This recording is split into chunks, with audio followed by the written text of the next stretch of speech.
Hi everyone, welcome to Mostly Math, and today we'll be discussing repeating decimals and their relation to geometric series. We'll be discussing in particular the fact that 0.99 repeating is equal to 1 to start off, and we'll see where it takes us from there. This is a popular question from non-math people to math people. How can 0.9 repeating be equal to 1 since you can always add another 9? It doesn't really end. Well, using the decimals definition in terms of geometric series, we can quantitatively show why this is true. Let's go ahead and demonstrate this. I'm going to be showing that 0.9 repeating is equal to 1. And we're going to do this by writing down what 0.9 repeating actually means. Well, 0.9 repeating is the same as 9 over 10 plus 9 over 100 plus 9 over 1000 and so on and so forth. Now we can simplify this by taking out a 9 and writing everything as a power of 10. Taking out a 9, 1 over 10 plus 1 over 10 squared. Just write a square bracket for clarity. 1 over 10 squared plus 1 over 10 cubed on to infinity. Now we can go ahead and use some geometric series knowledge from high school. Let's go ahead and write down what we should definitely have memorized. We should have memorized that 1 over 1 minus x is the same as the sum from n equals 0 to infinity of x to the n. We might not know the series with n equals 1, so let's go ahead and briefly derive this here. Go ahead and write down the first term, which is 1, and then write it as n equals 1 to infinity of x to the n.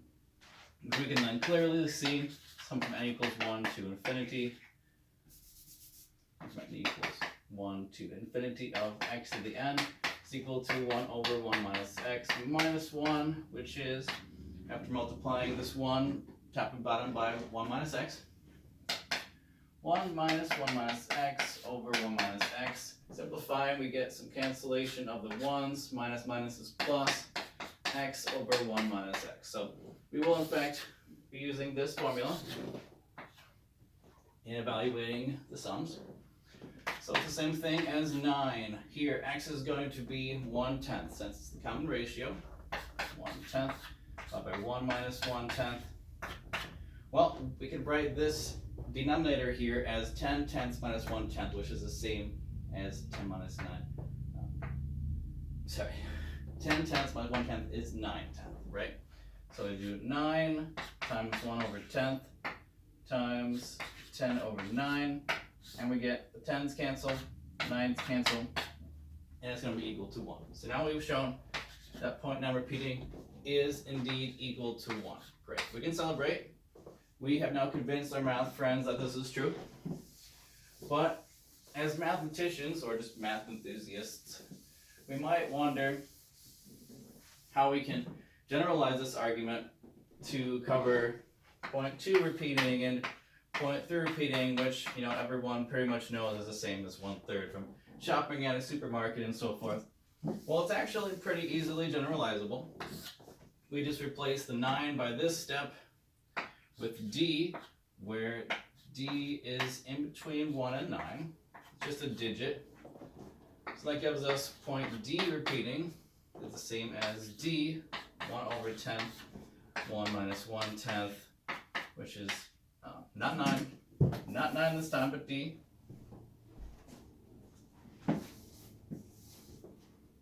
d, 1 over 10, 10 over 9, 10's cancel.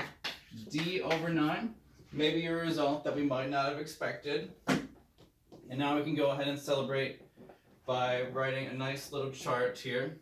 Let's go ahead and put D here and point D repeating here. We'll go ahead and point 1 repeating, the same as 1 over 9. Point 2 repeating, it's 2 over 9. Point 3 repeating is 3 over 9, which is 1/3 like we know. 4 repeating is 4 over 9, and I'll just go ahead and write them out because you can pretty much see the pattern from here. It's pretty cool though, nice and elegant. 0.6 repeating is 2/3, we use that one. 0.7 repeating is 7/9, 8, 8/9, and finally we already did 9/9, which is 1.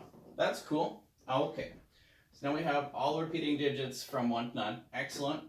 Let's go ahead and discuss what happens if you have, sorry, I'll leave my notes for the next section.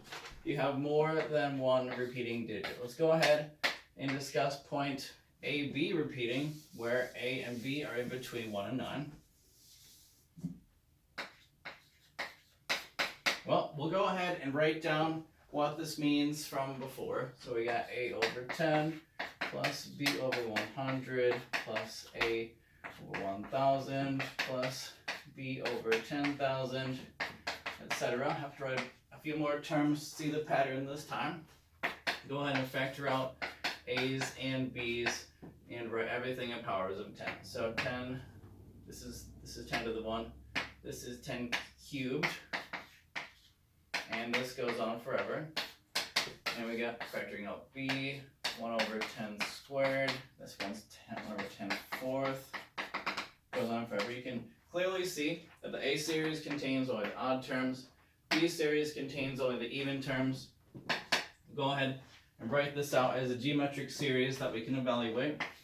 Okay, so the sum from n equals 0 to infinity of 1/10 to the 2n plus 1, excellent, plus b, sum of the evens, n equals 1 to infinity of 1/10 to the 2n. But now we can simplify this a bit further to use the same formula that we used earlier. So we got a, divide by 10, we're going to get rid of this 1 here, plus 1. So it's only evens now, n equals 0 to infinity of 1 over 10 squared to the n, because we had the 2 down here, we put it up there, no problem. This one does not get divided by 10. We just put the squared in here.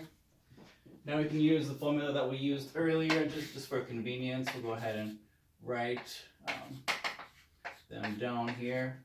Index starts at 0, it's 1 over 1 minus x. And if the index starts at 1, it's x over 1 minus x. Just for convenience, we'll go ahead and use this formula here. So we got a over 10. This starts at 0, 1 over 1 minus 1 over 10 squared, plus b, this one gets multiplied by x, which is 1 over 10 squared in this case, 1 minus 1 over 10 squared. We can similarly simplify this. This is 100, 1 over 100. So we get 100 minus 1 is 99 over 100. So we get a over 10. 100 divided by 99, just simplifying since we know what's going to happen here. Plus b times 100. No, b times 1 over 100. And then we get 100 divided by 99. And we see that one of these 10s cancels with one of the two 10s in 100. So we got 10a over 99 for this term. Then we got this completely cancels plus b over 99, which we can then just write over common denominator, 10a plus b over 99. So to celebrate, we have discovered that point AB is equal to 10a plus b over 99. And just to show that this reduces to what we had before, we'll go ahead and plug in a equals b equals d here. So we got point d repeating is the same thing as point d repeating. Well, it's more clear if we write it the other way.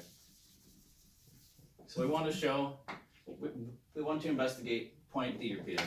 We'll go ahead and write it as point d repeating since it's the same thing. And we got 10d plus d over 99, which is the same thing, factoring out a d, 10 plus 1 over 99, which is obviously 11d over 99. And divide both sides by 11. 11 times 9 is 99, so we get d over 9, which is a good consistency check from what we had before. Good consistency check. We can actually go further than this as well if we want to.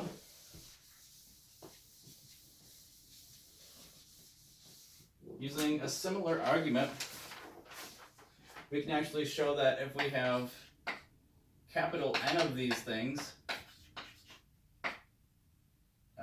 capital N digits, where 1 is less than or equal to d1 through d capital N less than or equal to 9, we can then show that d1 repeating through d capital N repeating is going to be 1 over 1 minus 1 over 10 to the n, summation from n equals 1 to capital N, dn over 10 to the n. Basically, this is just a fancy way of generalizing this pattern here. And to show you how it works, we'll go ahead and put d1 equals a, d2 equals b, and d3 equals c. So we'll talk about a, b, c repeating here by applying it to this formula. We could derive this one from scratch as well, but the argument is just as complicated as deriving this one. Basically, you break it into a series of geometric series and then factor out the tens like we did here. It takes about a page of work. So point A, B, C repeating is just going to end up being 100A plus 10B plus C over 999. And you can obviously continue the pattern to any number of digits pretty straightforwardly. And I think we've learned something about repeating decimals today. They're really not scary or mysterious. They do go on forever, but they do in fact converge to finite limits in these specific cases. And if you enjoyed this and want to see more, please subscribe to my channel and have a great day.